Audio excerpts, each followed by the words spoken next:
India has a complex and evolving relationship with alcohol.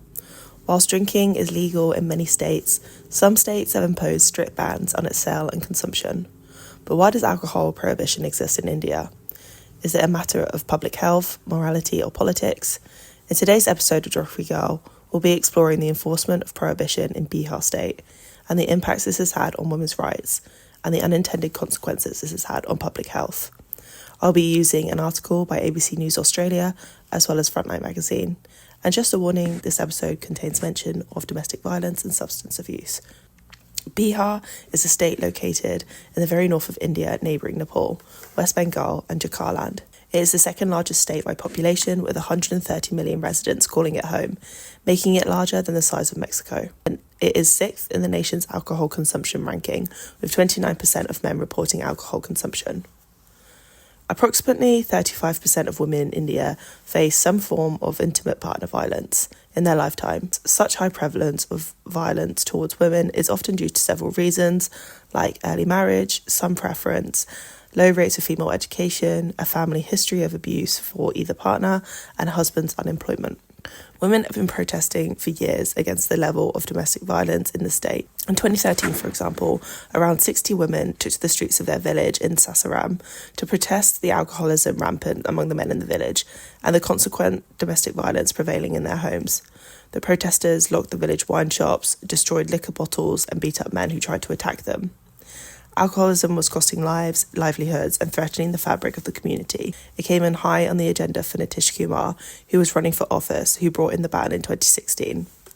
The ban has had a transformative impact on the collective awareness of attitude of domestic violence and the view of women in society.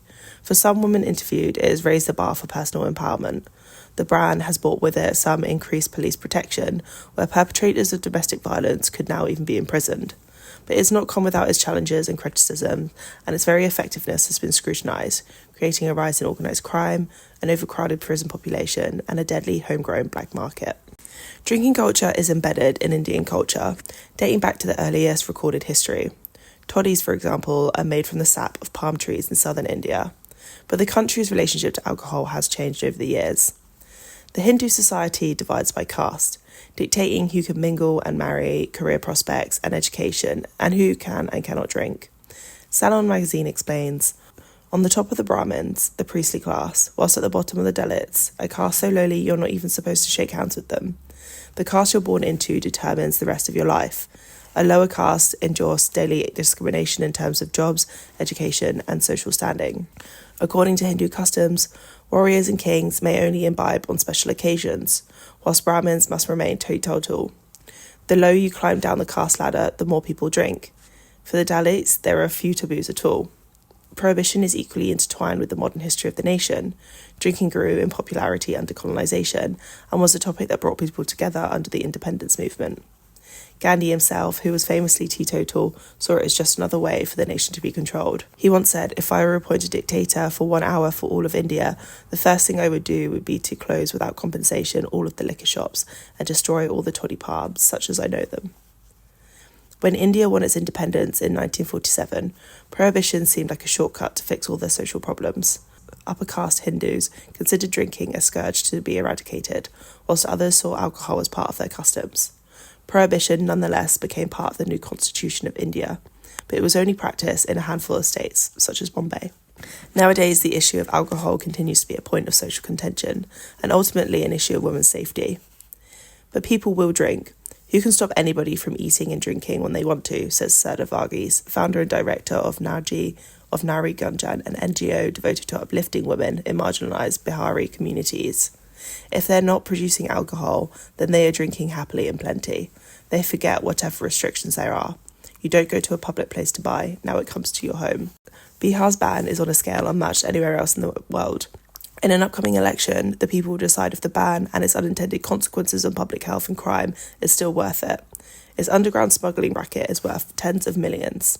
It is an endeavour that requires constant surveillance. In neighbouring states, alcohol is legal, and the surrounding dense forests and kilometres of farmland are ripe for smuggling and are alive with criminal networks. The state's 82 checkpoints are monitored at all times of day and night, with live camera feeds, police drone surveillance, and a tip-off hotline that receives more than 300 calls on a given day. The mafia in the area produces country liquor and supplies it, says Station House Officer Sanjit Kumar, who led a raid on a Rajuli forest. Our mission is to destroy their operations. Thus far, liquor production continues. However, 15 million litres of foreign and 20 million litres of domestic liquor has been seized by the state. It hasn't always been this way in Bihar. Before 2016, Bihar's Chief Minister, Nitish Kumar, had taken quite the opposite approach, seeking to maximise state revenues for a policy of generous liquor licences and encouraging the sale of alcohol. But this has the unintended consequence of creating a culture of alcohol abuse and domestic abuse.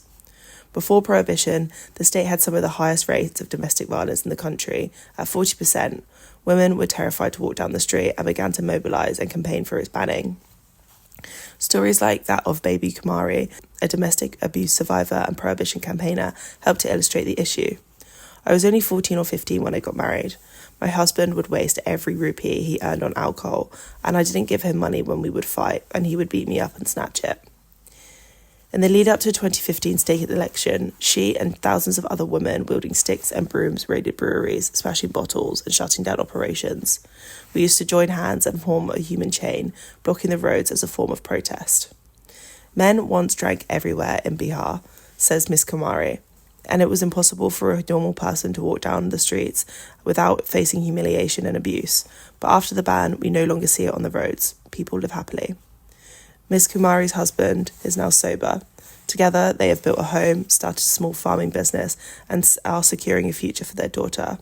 Her dream is to be an engineer. She won't have to face the pain I have. Studies indicate that the ban has prevented 2.1 million cases of partner violence and continues to receive strong public support.